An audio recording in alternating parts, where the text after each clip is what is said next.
بارم چنگ و خاکستر گرفت، در این دروازه نشستم، در این دروازه نشستم، می نمایم سلالا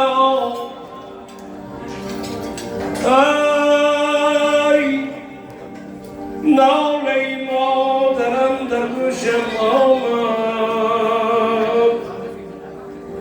دلم صد پاره شد و آب چشمم شرخزان آمد. دنیای به مثال یک رباطی دو در است، دنیای به مثال یک رباطی دو در است. هر روز در این راه قومی دیگر است. ارخین راه دیدم در این عالم، گرفتاری غم است. یک دلی به غم نمیابم، عجایب عالم است. یک دلی به غم نمیابم، عجایب عالم است.